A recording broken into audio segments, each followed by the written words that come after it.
میں نے بچوں کی خاطر دوسری شادی کی، لیکن میری دوسری بیوی میرے پہلے بیٹے کو بہت مارتی تھی۔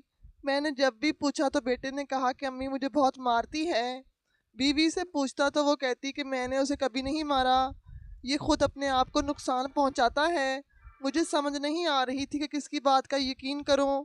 ایک دن میں نے گھر میں خفیہ کیمرہ لگایا، ویڈیو دیکھی تو پیروں تلے زمین نکل گئی اور میں دھاڑے مار کر رویا، کیونکہ میری بیوی۔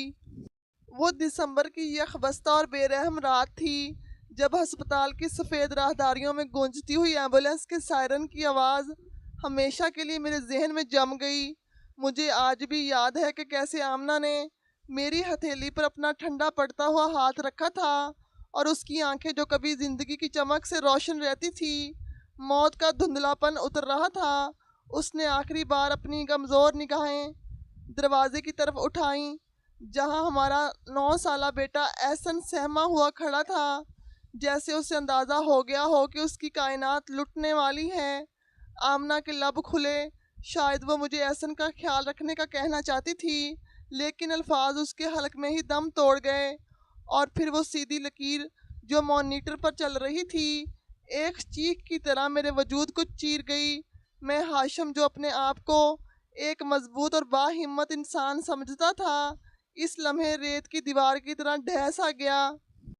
آمنہ کی وفات محض ایک بیوی کا بچھڑنا نہیں تھا، بلکہ گھر کے اس مرکز کا ختم ہو جانا تھا جس کے گرد میرا اور احسن کا دار و مدار گھومتا تھا۔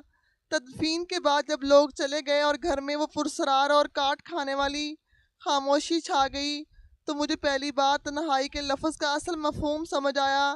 گھر کی ہر دیوار، ہر پردہ، ہر چیز آمنہ کی یاد دلا رہی تھی۔ سب سے مشکل مرحلہ احسن کو سنبھالنا تھا، وہ بچہ جو کبھی ایک پل اپنی ماں کے بغیر نہیں رہتا تھا، اب پتھر کی مورت بن چکا تھا۔ وہ نہ رویا نہ چلایا، بس ایک کونے میں بیٹھ کر خالی نظروں سے خلا میں گھورتا رہا۔ یہ خاموشی میرے لیے اس کی چیخوں سے زیادہ اذیت ناک تھی۔ میں نے اسے سینے سے لگایا، میرے آنسو اس کے بالوں میں جذب ہو رہے تھے، لیکن وہ بالکل ساکت تھا۔ میں نے اس کے کانوں میں لرزتی ہوئی آواز میں کہا، احسن بیٹا، میں ہوں نا، ہم دونوں مل کر رہیں گے۔ لیکن میں جانتا تھا کہ باپ کبھی ماں کا متبادل نہیں ہو سکتا۔ اگلے 2 سال میری زندگی کا مشکل ترین امتحان ثابت ہوئے۔ میں نے اپنا دفتر، اپنی ترقی، اپنی سماجی زندگی، سب کچھ داؤ پر لگا دیا۔ میں صبح سویرے اٹھتا، احسن کے لیے ناشتہ بناتا جو اکثر جل جایا کرتا تھا۔ اس کا ذائقہ ویسا نہ ہوتا جیسا آمنہ بناتی تھی، لیکن احسن خاموشی سے کھا لیتا۔ میں اسے خود اسکول کے لیے تیار کرتا، اس کے جوتوں کے تسمے باندھتا، اور پھر دفتر میں بیٹھ کر سارا دن یہی سوچتا رہتا کہ وہ گھر آ کر اکیلا کیا کر رہا ہوگا۔ رات کو جب ہم دونوں بستر پر لیٹتے تو احسن میرا ہاتھ پکڑ کر سوتا۔ اکثر راتوں کو وہ جاگتا رہتا اور اس کے معصوم چہرے کو دیکھتا جس پر ماں کی جدائی نے ایک مسلسل اداسی چھا گئی تھی۔ میں نے احسن کو ماں اور باپ دونوں کا پیار دینے کی کوشش کی۔ میں اس کے ساتھ کرکٹ کھیلتا، اسے پارک لے کر جاتا، اس کی چھوٹی چھوٹی خواہشات پوری کرتا، لیکن اس کی آنکھوں میں وہ ویرانی کبھی ختم نہیں ہوئی جو آمنہ کے جانے سے آئی تھی۔ ہم دونوں ایک دوسرے کا سہارا بن گئے تھے۔ احسن میری دنیا تھا اور میں اس کی کل کائنات۔ میں نے فیصلہ کر لیا تھا کہ میں کبھی دوسری شادی نہیں کروں گا، کیونکہ مجھے ڈر لگتا تھا کہ کوئی دوسری عورت میرے بیٹے کے جذبات کو نہیں سمجھ پائے گی، یا شاید کہانیوں والی سوتیلی ماں کا کردار میرے بیٹے کی نفسیات کو مزید کچل دے گا۔ میں ہاشم، ایک سوٹی بوٹی، سنجیدہ اور کم گو انسان، گھر کے کچن میں ایپرن باندھے برتن دھوتے ہوئے اکثر خود کو آئینے میں دیکھتا تو مجھے اپنی آنکھوں میں ایک تھکا ہارا ہوا شخص نظر آتا، لیکن جیسے ہی احسن پاپا کہہ کر پکارتا، میری ساری تھکن دور ہو جاتی۔ مجھے لگتا تھا کہ ہم دونوں اسی طرح زندگی گزار لیں گے، ایک دوسرے کے زخموں پر مرہم رکھتے ہوئے، لیکن قدرت نے ہمارے لیے کچھ اور ہی لکھ رکھا تھا، اور انسان کی منصوبہ بندی تقدیر کے فیصلوں کے سامنے کتنی بے بس ہوتی ہے، یہ مجھے آنے والے دنوں میں سمجھ آنے والا تھا۔ وقت کا پہیہ اپنی رفتار سے گھومتا رہا، لیکن ہمارے گھر کا نظام درہم برہم ہی رہا۔ جیسے جیسے احسن بڑا ہو رہا تھا، اس کی ضروریات بھی بڑھ رہی تھی، اور میری تنہائی بھی۔ خاندان والوں، خاص طور پر میری بہنوں اور خالاؤں نے اب مجھے باقاعدہ گھیرنا شروع کر دیا تھا۔ ہر خاندانی تقریب میں مجھے ایک ہی طعنہ سننے کو ملتا، ہاشم تم خود پر ظلم کر رہے ہو، اس معصوم بچے پر کیوں ظلم کر رہے ہو، اسے ایک ماں کی ضرورت ہے۔ میں ہمیشہ مسکرا کر بات ٹال دیتا، اپنی سنجیدہ طبیعت کے باعث میں بحث کا قائل نہیں تھا، لیکن اب اندر ہی اندر ان کی باتیں مجھے سوچنے پر مجبور کر رہی تھی۔ ایک بار احسن شدید بیمار ہو گیا، اسے تیز بخار تھا اور وہ پوری رات قے کرتا رہا۔ میں اس کے سرہانے بیٹھا گیلے کپڑے کی پٹیاں رکھتا رہا۔ صبح جب ڈاکٹر آیا تو اس نے مجھے ایک چبھتی ہوئی نظروں سے دیکھا اور کہا، مسٹر ہاشم، بچے کو صرف دوائی نہیں، وقت اور مناسب دیکھ بھال کی ضرورت ہے۔ آپ نوکری کریں گے یا بچے پالیں گے؟ گھر میں کوئی خاتون ہونی چاہیے جو اس کی غذا اور صفائی کا خیال رکھے۔ ڈاکٹر کے جانے کے بعد میں وہیں کرسی پر ڈھہ گیا۔ میں نے دیکھا کہ احسن کا اسکول یونیفارم میلا پڑا تھا، گھر میں دھول جمی ہوئی تھی اور کچن میں گندے برتنوں کا ڈھیر تھا۔ مجھے اپنی ناکامی کا شدید احساس ہوا۔ میں ایک اچھا باپ بننے کی کوشش میں خود کو اور اپنے بیٹے کو ختم کر رہا تھا۔ اسی شام میں نے احسن کے پاس بیٹھ کر، جو اب کچھ بہتر تھا، اس موضوع پر بات کرنے کی ہمت کی۔ میرا لہجہ بہت محتاط تھا، میں نہیں چاہتا تھا کہ اسے لگے کہ میں اسے نظر انداز کر رہا ہوں۔ میں نے اس کے بالوں میں انگلیاں پھیرتے ہوئے کہا، احسن بیٹا، آپ سارا دن اکیلے بور ہو جاتے ہو نہ؟ دادی اور پھپھو کہتی ہیں کہ ہمیں کسی کو گھر لے آنا چاہیے جو ہمارا خیال رکھے، ایک نئی امی۔ میرا دل دھک دھک کر رہا تھا کہ کہیں وہ رو نہ پڑے یا ناراض نہ ہو جائے، لیکن احسن نے اپنی بڑی بڑی آنکھوں سے مجھے دیکھتے ہوئے کہا۔ کچھ دیر خاموش رہا اور پھر بہت دھیمے لہجے میں بولا، پاپا، اگر وہ آئیں گی تو آپ کو برتن نہیں دھونے پڑیں گے، آپ میرے پاس زیادہ وقت بیٹھیں گے نا؟ اس کی معصومیت نے میرا کلیجہ چیر دیا۔ اس بچے کو ماں کی ممتا سے زیادہ اپنے باپ کے سکون کی فکر تھی۔ میں نے اسے گلے لگایا اور وعدہ کیا، بیٹے، جو بھی آئے گی وہ تمہاری ماں بن کر رہے گی، اور اگر اس نے تمہیں ذرا بھی دکھ دیا تو میرے لیے تم سے بڑھ کر کوئی نہیں ہوگا۔ احسن کی رضامندی نے میرے فیصلے کی مہر ثابت کر دی۔ میں نے گھر والوں کو اجازت دے دی، لیکن ایک شرط رکھی کہ لڑکی کوئی بہت امیر یا ماڈرن نہ ہو، بلکہ کوئی اچھی ہو، جسے گھر کی ضرورت ہو، جو سمجھدار ہو اور ممتا کی قدر جانتی ہو۔ تلاش شروع ہوئی اور قرہ سائرہ کے نام نکلا۔ سائرہ ایک 35 سالہ خاتون تھی جس کے سر سے ماں باپ کا سایہ اٹھ چکا تھا اور وہ اپنے بھائی بھابھی کے گھر ایک بوجھ کی طرح رہ رہی تھی۔ جب میں سائرہ سے پہلی بار ملا تو مجھے اس میں کوئی مصنوعی پن نظر نہیں آیا۔ وہ خوبصورتی کا شاہکار تو نہیں تھی، لیکن اس کے چہرے پر ایک عجیب سا وقار اور آنکھوں میں گہری اداسی تھی۔ میں نے اسے صاف صاف بتایا، دیکھو سائرہ، میں نے یہ شادی صرف اپنے بیٹے احسن کے لیے کی ہے، میرے لیے وہ میری زندگی ہے۔ اگر تم اسے اپنا لو گی، یہ گھر تمہارا ہے، میری عزت اور کمائی سب تمہاری ہے۔ سائرہ نے جھکی ہوئی نظروں کے ساتھ اسبات میں سر ہلایا اور مدھم سی آواز میں کہا، میں یتیمی کا دکھ جانتی ہوں، ہاشم صاحب، آپ کا بیٹا مجھے اپنے بچوں سے زیادہ عزیز رہے گا، یہ میرا وعدہ ہے آپ سے۔ اس کا لہجہ اتنا سچا تھا کہ میرے دل کا بوجھ ہلکا ہو گیا۔ شادی انتہائی سادگی سے ہوئی اور سائرہ ہمارے گھر آ گئی۔ وہ گھر جو آمنہ کے بعد ایک ویران کھنڈر بن چکا تھا، اب وہاں ایک نئی امید کا دیا جلنے والا تھا۔ مجھے کیا خبر تھی کہ یہ میرے گھر کو روشن کرنے کی بجائے اسے جلا کر راکھ کر دے گی۔ سائرہ کی آمد کے بعد پہلے چند ماہ ایسے گزرے جیسے میرے بنجر اور ویران گھر میں بہار اتر آئی ہو۔ وہ محض ایک خاتون خانہ نہیں بلکہ ایک سلیقہ مند اور وفادار شریک حیات ثابت ہوئی۔ گھر کا وہ نقشہ جو آمنہ کے بعد سے بگڑ چکا تھا، سائرہ نے اپنے ہنر اور محنت سے اسے دوبارہ سنوار دیا۔ اب جب میں شام کو تھکا ہارا دفتر سے گھر لوٹتا تو دروازہ کھلتے ہی گھر سے وہ مانوس اور اپنائیت بھری خوشبو آتی جو ایک عرصے سے غائب تھی۔ گھر کا ہر گوشہ صاف ستھرا اور ترتیب سے ہوتا، میرے کپڑے استری شدہ ملتے اور کھانے کی میز پر طرح طرح کے لوازمات سجے ہوتے، لیکن ان سب سے بڑھ کر جو چیز مجھے متاثر کر رہی تھی وہ سائرہ کا اپنا وجود تھا۔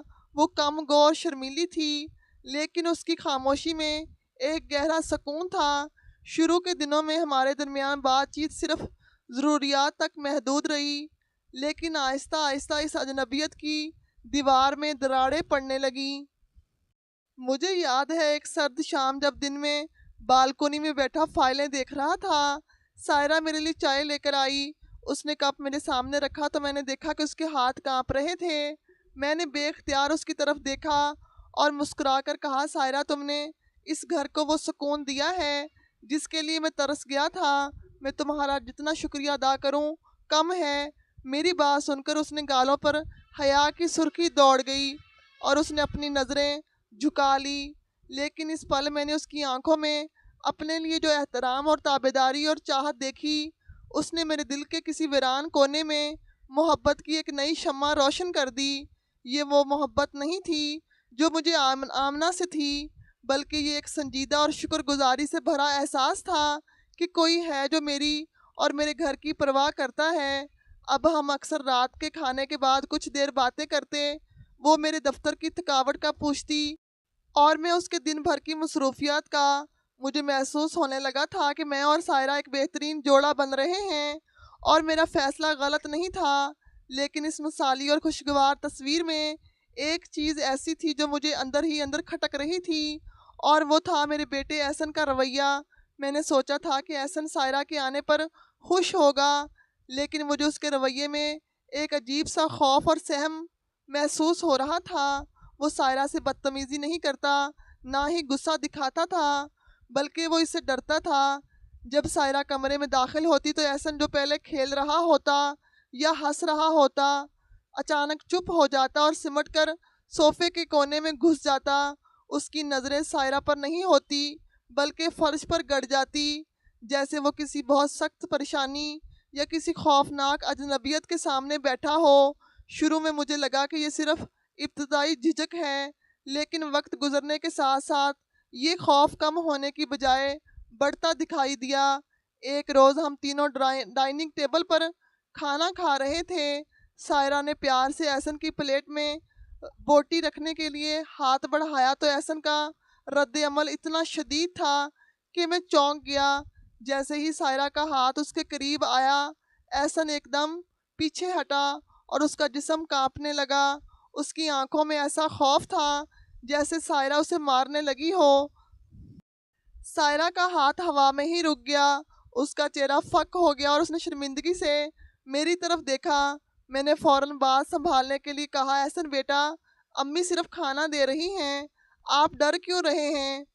احسن نے کچھ نہیں کہا، بس پانی کا گلاس ہونٹوں سے لگایا اور اس کے ہاتھ لرز رہے تھے۔ اس رات سائرہ میرے پاس آئی، اس کی آنکھوں میں آنسو تھے اور اس نے رندی ہوئی آواز میں کہا، ہاشم صاحب، مجھے لگتا ہے احسن مجھ سے ڈرتا ہے، شاید اسے لگتا ہے کہ میں سوتیلی ماں ہوں تو میں اسے ماروں گی۔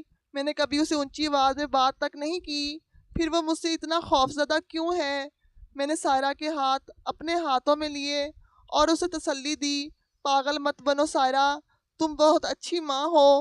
احسن نے بچپن سے سوتیلی ماؤں کی خوفناک کہانیاں سن رکھی ہیں، اس کے ذہن سے یہ خوف نکلنے میں وقت لگے گا، تم اپنی محبت جاری رکھو، وہ پگھل جائے گا۔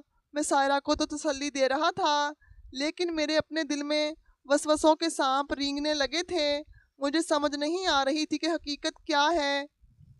ایک طرف سائرہ تھی جو میرے سامنے احسن پر جان چھڑکتی تھی، اس کے کپڑے دھوتی، اس کا بستر لگاتی اور بدلے میں صرف خاموشی پاتی، اور دوسری طرف میرا معصوم بیٹا تھا جو دن بدن سہما ہوا اور خوف زدہ ہوتا جا رہا تھا کہ احسن کا یہ خوف بلا وجہ نہیں تھا، یا میری غیر موجودگی میں کچھ ایسا ہو رہا تھا جس سے میں بے خبر تھا۔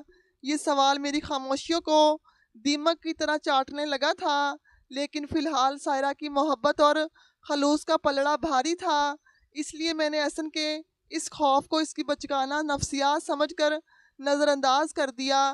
یہ میری زندگی کی وہ غلطی تھی جس کا خمیازہ ہمیں بہت جلد بھگتنا تھا۔ وقت کا سفر جاری تھا اور بظاہر زندگی معمول پر دکھائی دے رہی تھی، لیکن میرے گھر کی فضا میں غیر محسوس سا تناؤ پیدا ہو چکا تھا جو میرے اعصاب پر سوار رہنے لگا تھا۔ سائرہ اور میرے درمیان تعلقات میں ایک خاموش محبت اور گہرا احترام جڑ چکا تھا۔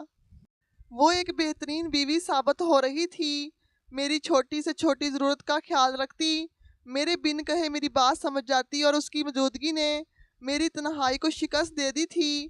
میں جب بھی اس کی طرف دیکھتا میرے دل میں ایک تشکر کا احساس ابھرتا کہ خدا نے مجھے آمنہ کے بعد ایک اور نیک سیرت بیوی سے نوازا ہے۔ لیکن جیسے ہی میری نظر میرے بیٹے احسن پر پڑتی، میرا سارا سکون غارت ہو جاتا اور دل میں وسوسوں کے کانٹے چبھنے لگتے۔ احسن کا خوف کم ہونے کی بجائے دن بدن بڑھتا جا رہا تھا، اور اب میرے گھر آتے ہی مجھ سے چمٹ جاتا اور اس کی آنکھوں میں ایک ایسی فریاد ہوتی جو میرے کلیجے کو چھلنی کر دیتی۔ وہ سائرہ کے سامنے بالکل خاموش رہتا، لیکن اس کی غیر موجودگی میں اس کا رویہ عجیب سا ہو جاتا۔ شک کا وہ بیج جو احسن کے ابتدائی رویے نے بویا تھا، اب آہستہ آہستہ تناور درخت بن رہا تھا، اور اس کی جڑیں میرے دماغی سکون کو کھوکھلا کر رہی تھی۔ بات صرف خوف تک محدود رہتی تو شاید میں برداشت کر لیتا، لیکن اب شکایات کا سلسلہ شروع ہو چکا تھا، اور یہ شکایات اتنی مبہم اور پرسرار تھی کہ مجھے سمجھ نہیں آتا تھا کہ کس پر یقین کروں اور کس کو جھٹلاؤں۔ ایک شام جب میں دفتر سے گھر لوٹا تو خلاف معمول احسن ڈرائنگ روم میں نہیں تھا، سائرہ کچن میں تھی۔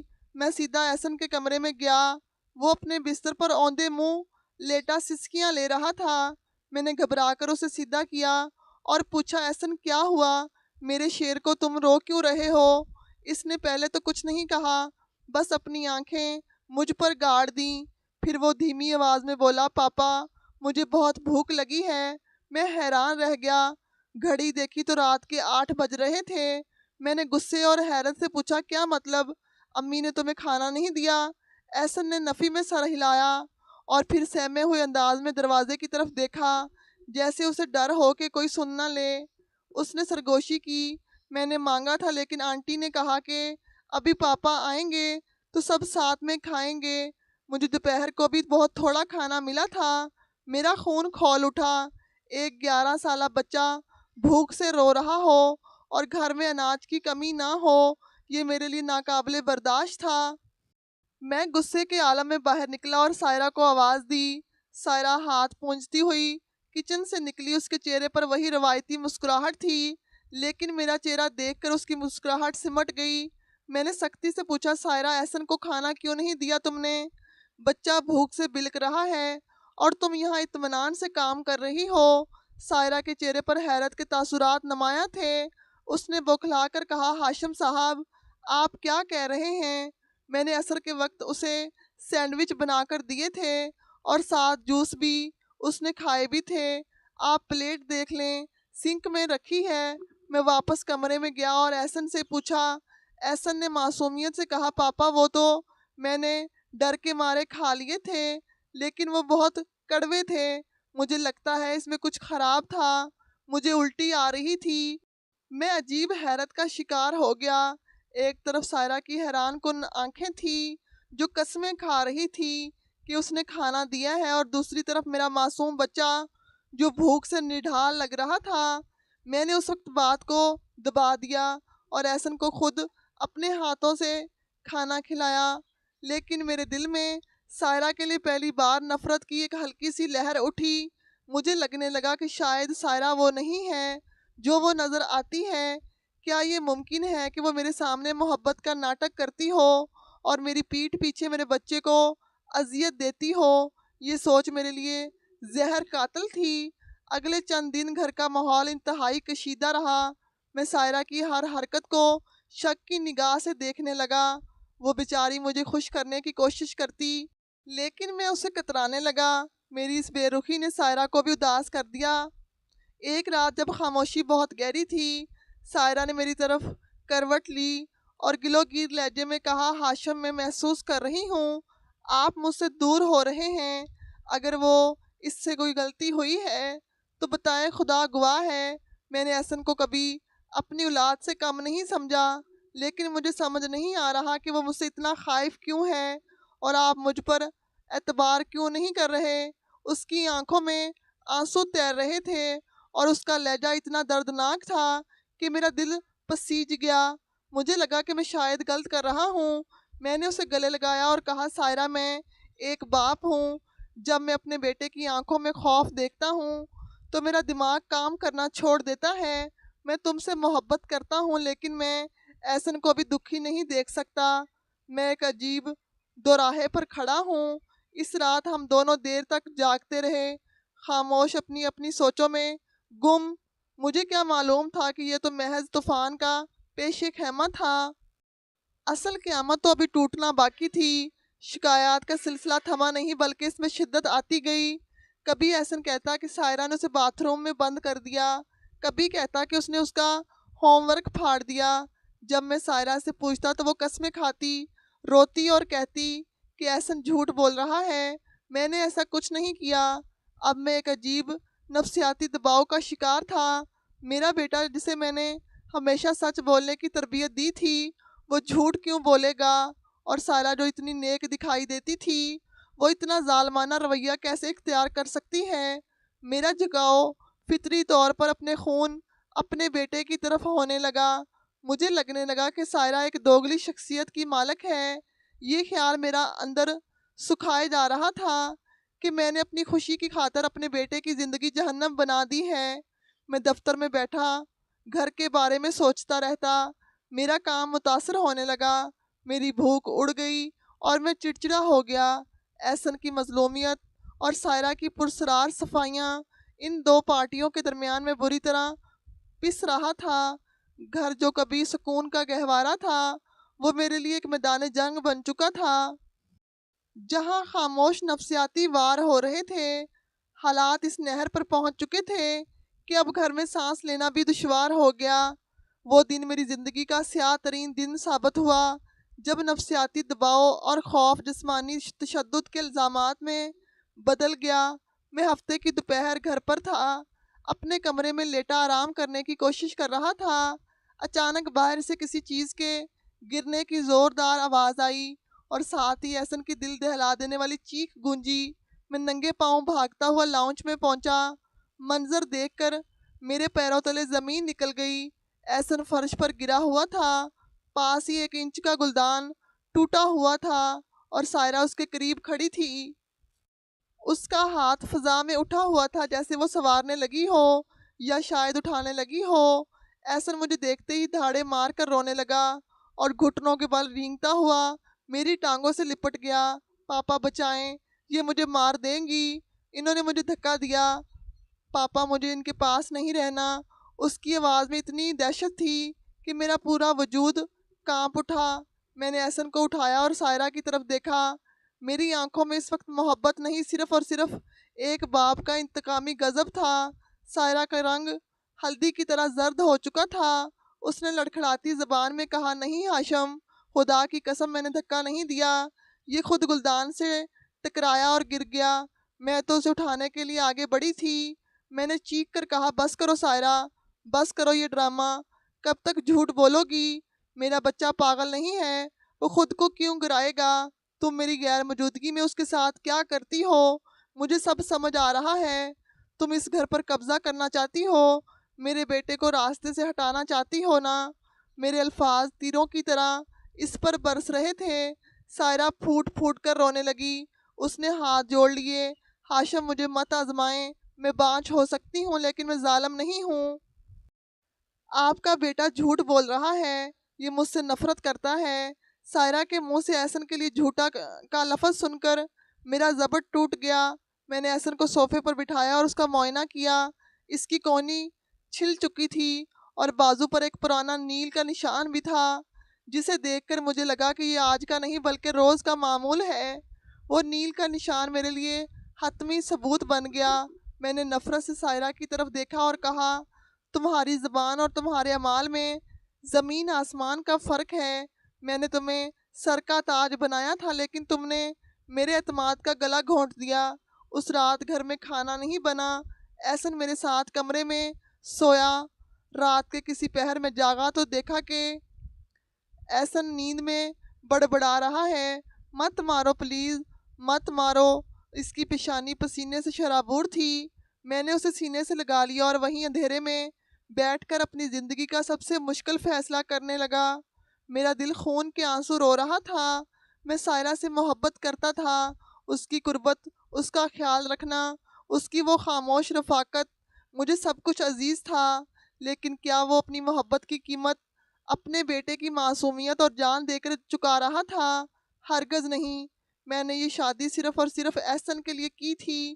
اگر احسن ہی اس رشتے میں پس رہا ہے تو اس شادی کا کوئی جواز نہیں رہ جاتا۔ میرے ذہن میں ایک جنگ جاری تھی۔ ایک آواز کہتی تھی کہ سائرہ کو ایک موقع دو، شاید کوئی غلط فہمی ہو، لیکن دوسری آواز احسن کی چیخیں سنا رہی تھی۔ بحیثیت باپ میرا فرض مجھ پر حاوی ہو گیا۔ میں نے سوچا کہ میں اپنی خوشی قربان کر سکتا ہوں۔ میں ساری زندگی اکیلا رہ لوں گا، سائرہ کی جدائی کا غم سہ لوں گا، لیکن اگر میرے بیٹے کو کچھ ہو گیا تو میں خود کو کبھی معاف نہیں کر سکوں گا۔ صبح ہوئی تو میں نے فیصلہ کر لیا تھا کہ میں سائرہ کو طلاق دے دوں گا یا کم از کم اسے اس کے گھر بھیج دوں گا۔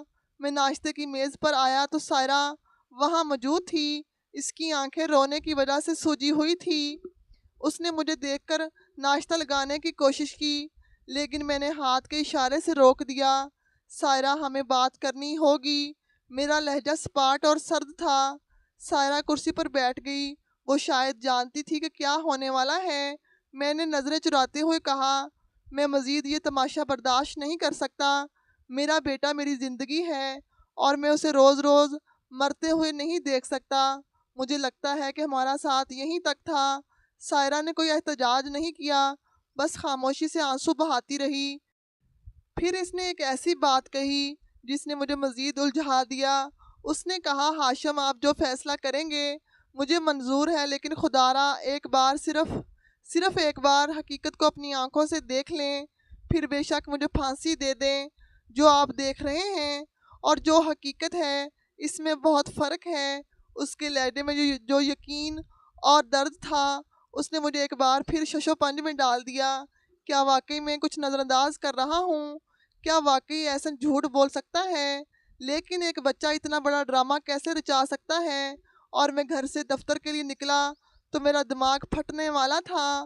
میں سائرہ کو چھوڑنا نہیں چاہتا تھا، لیکن احسن کی حفاظت میری مجبوری تھی۔ راستے میں نے اپنے ایک وکیل دوست نعمان کو فون کیا اور اسے ساری صورتحال بتائی۔ نعمان نے پوری بات سن کر ایک مشورہ دیا جس نے مجھے چونکا دیا۔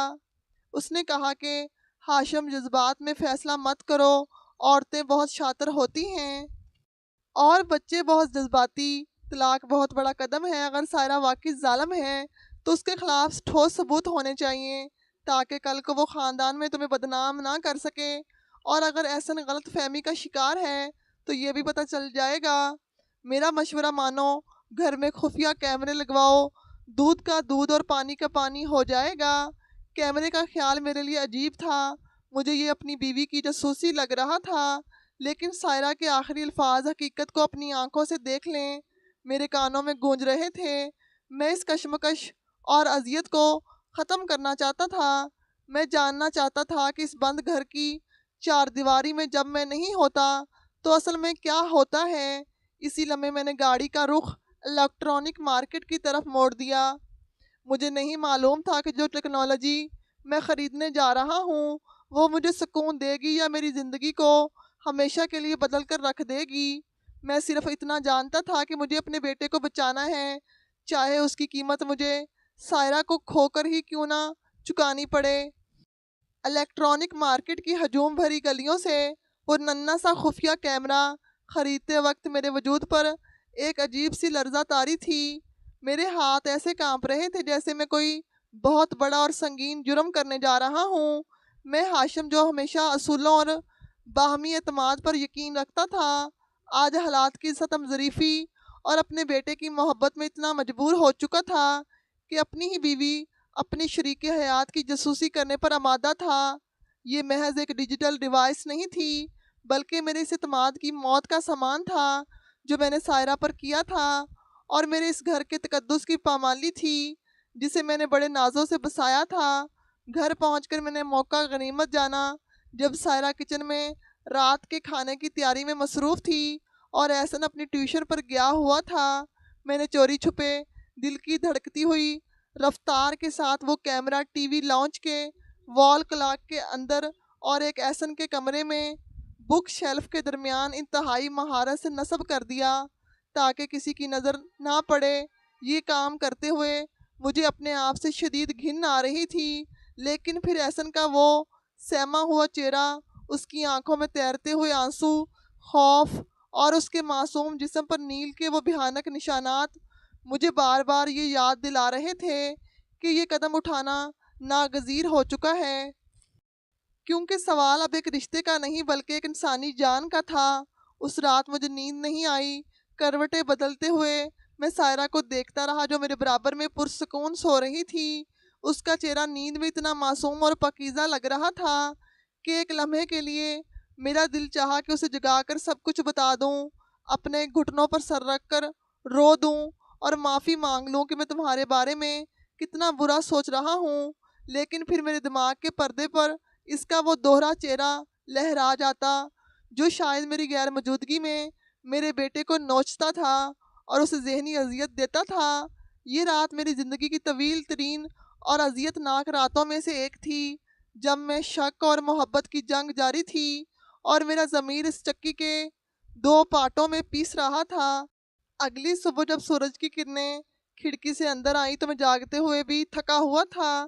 میں معمول کے مطابق دفتر کے لیے تیار ہوا۔ ناشتے کی میز پر سائرہ نے مجھے چائے کا کپ پکڑایا تو اس کی انگلیوں نے میرے ہاتھ کو چھوا۔ اس کے لمس میں وہی پرانی گرمجوشی، وہی اپنائیت تھی، لیکن میں نے چور نظروں سے بچتے ہوئے اپنا ہاتھ کھینچ لیا۔ میں نے احسن کو اسکول چھوڑا اور اسے گلے لگا کر کہا، بیٹا آج کا دن حوصلہ رکھنا، آج کے بعد تمہیں کوئی نہیں ستائے گا، پاپا وعدہ کرتے ہیں کہ آج شام تک سب ٹھیک ہو جائے گا۔ ایسے نے مجھے اپنی بڑی بڑی پرسرار نظروں سے دیکھا اور خاموشی سے اسکول گیٹ کے اندر چلا گیا۔ اس کی خاموشی میں ایک عجیب سی ویرانی تھی جو مجھے اندر تک کاٹ گئی۔ دفتر میں میرا ایک ایک پل صدیوں کی طرح گزر رہا تھا۔ فائل میرے سامنے کھلی ہوئی تھی، لیکن الفاظ میری سمجھ سے بالاتر تھے۔ میرے کولیگز مجھ سے بات کر رہے تھے، لیکن میں خلا میں گھور رہا تھا۔ میری نظریں بار بار دیوار گیر گھڑی کی سست رفتار سوئیوں پر جمی ہوئی تھی۔ میرے دماغ میں خوفناک مناظر ایک فلم چل رہی تھی کہ اس وقت گھر میں کیا ہو رہا ہوگا۔ کیا سائرہ احسن کو مار رہی ہوگی؟ کیا وہ اسے بھوکا رکھ رہی ہوگی؟ یا شاید اسے باتھ روم میں بند کر دیا ہوگا؟ میرا دل چاہ رہا تھا کہ میں اڑ کر گھر پہنچ جاؤں اور سائرہ کا ہاتھ پکڑ کر اسے اسی وقت گھر سے نکال دوں۔ دوپہر کے 3 بجے جب احسن کے اسکول سے گھر پہنچنے کا وقت ہوا تو مجھ سے مزید ضبط نہیں ہو سکا۔ میں نے اپنی ایک انتہائی اہم میٹنگ کینسل کی، اپنا لیپ ٹاپ بیگ میں ڈالا اور گھر کی طرف گاڑی دوڑا دی۔ میرا دل سینے میں ہتھوڑے کی طرح بج رہا تھا اور ماتھے پر پسینے کے قطرے نمودار ہو رہے تھے۔ یہ سفر میرے لیے صرف گھر کا سفر نہیں تھا بلکہ سچائی کے اس جہنم کا سفر تھا جس کا سامنا کرنے کے لیے میں ذہنی طور پر تیار نہیں تھا۔ جب میں گھر پہنچا تو گھر میں گہری پرسرار خاموشی تھی، ایسی خاموشی جو طوفان کے گزر جانے کے بعد ہوتی ہے۔ سائرہ شاید اپنے کمرے میں تھی اور احسن اپنے کمرے میں۔ میں نے کسی کو بلائے بغیر ڈرائنگ روم کا دروازہ اندر سے بند کیا۔